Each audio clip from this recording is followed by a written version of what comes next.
So finally, we are here as two soon political enemies of the subcontinent, India and Pakistan, will meet each other for the third consecutive time in a week, in as many weeks, to play the finals of the Asia Cup. This is the first time in the last 40 years of history of Asia Cup that India and Pakistan are meeting in the finals.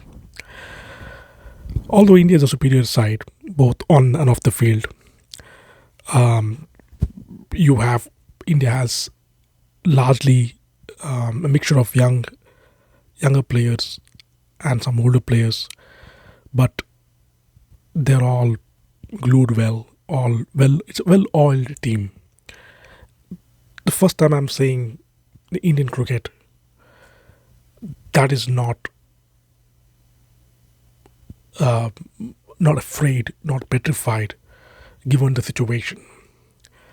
They're playing pretty calmly. They know what they have to do. They program their mind in such a way that no matter what the turbulence is, they're gonna take it anyway. They remind me of the badass Australians of the late 90s and the 2000s, Woe and Ponting Ra. Um, so they're not afraid to take risks. They're not afraid to take their chances. They're very calculative. Although they have a pretty tentative and hot-headed coach. Apart from that, everything else is well oiled, well lubricated, well kept for India. The Pakistan has been pretty chaotic. They did win a try series, which was pretty competitive actually. They did win it, but after that, the performance have been pretty on and off. They done well in the bowling department because the bowlers actually get them back in the game. And as you know, for several years, for the last 3 decades, Pakistan's bowling has always been their strength, but it's their batting that is completely gone to dogs. They're playing 9 batsmen. I mean, the few all-rounders in it. Even Shaheen Afridi is there probably the best hitter of the ball. They have Fahim Ashraf who bats at number 8, number 9. Still, Pakistan struggles to pass 130 mark. Um, the second match they played against India, they had a fantastic start. In 10 over, there were about 90 runs of loss of 1 wicket, and they still ended up at 170 odd. Now, they were at least 20-25 runs short. They would have actually gone on to win that game if they would have got close to 190. So the batting is failed so miserably for Pakistan. It's so um, delicate and so hesitant and so vulnerable aspect of their game is that it is putting a lot of pressure on the bowlers. Suppose even if Pakistan is playing wicket in a surface that is pretty dicey, what can happen is that even if they get 130, 140 on board, they would try to defend it like they defended against Bangladesh. But hey, they're not playing Bangladesh. They're playing a very supreme, superior side like India. Like India, like they did in 2022 Melbourne in that famous Virat Kohli knock. Even if they lose early wickets, they can make a comeback.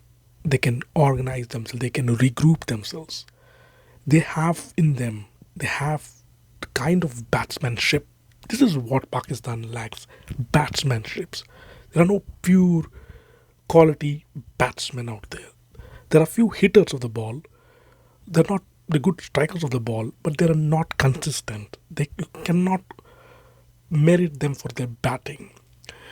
For India, there are players like Gill, Surya, Sanju Samson, Hardik Pandya, the newcomer Tilak Verma, even Shivam Dubey, who can play in their merit on a given day. They can be a pure batsman. They can work through the runs. They can play the spinners. That is lacking in Pakistan. And what would happen even if it's a flat surface, Pakistan puts 170, 180, the game is gone. It's a walk through. It's a walk in the park for India. The best case scenario for Pakistan to win tomorrow's game, unlike whatever has happened in the past, 90 to 92 finals, um, you know, 2017 Champions Trophy finals, and many Sharjah Cups. One thing I'm telling you, Pakistan's best bet, I believe, is to chase. One thing I'm going to tell, they shouldn't walk tomorrow, set a foot in that ground tomorrow, thinking that they will dominate and destroy India. No, they should set foot in that Dubai ground by thinking that they are the underdogs and they will pull India's legs. They have to play like underdogs.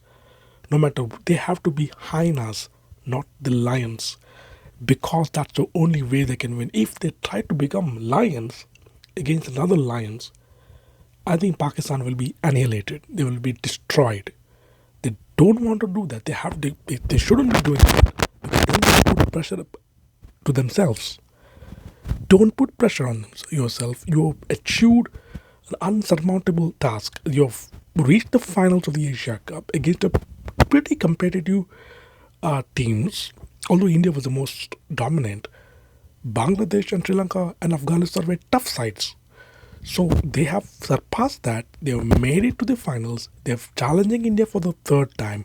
They are asking questions. All you need to do is go out there and fight. Fight it out. What happens is that when you fight it out, then people will recognize, yes, India Pakistan game, there's something to watch out for. Why there is money, why there is so much of eyeballs rolling, why there is so much of debate and talk. This is the reason. Yes, they can have strategies. They are looking at Mitchell Stark, castling Abhishek Sharma, but they may or may not happen. What I can say is that when you put India to bat first, the previous two occasions when you played India, they chased. They chased handsomely. And they saw the target, they saw this is nothing, we're going to smash the ball. For India chasing, they love chasing. They won the Champions Trophy with the chasing. Of course, Champions Trophy has other issues. They can see the target and they can target and they can score. Even if they have to chase like 70 odd runs in 30 deliveries, they'll just whack it, one shot, one hit, one miss it. It's gonna cross.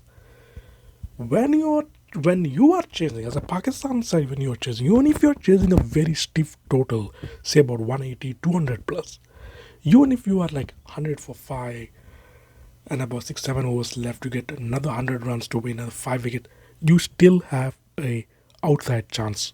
Why? Because you have to be very calculated. You have to gamble on certain luck factors.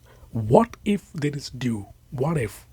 Because dew because you have to look at what are the chances of your victory. The dew can be your greatest asset, greatest gift to win that game.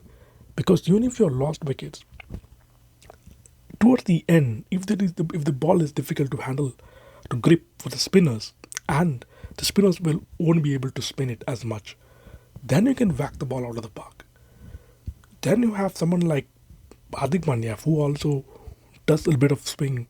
He may not get that. If they play Arshdeep, he may also struggle it.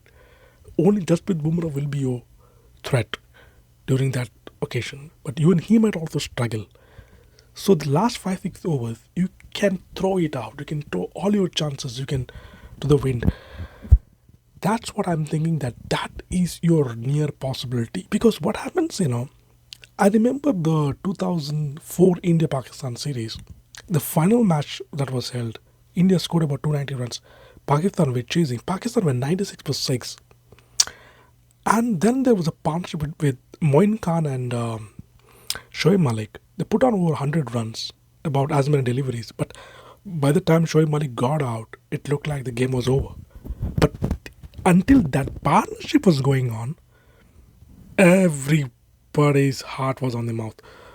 Because everybody, I mean, I was literally shivering because I thought the game was over because we could see that the impact of the dew. The dew was created because the previous match India had won similarly.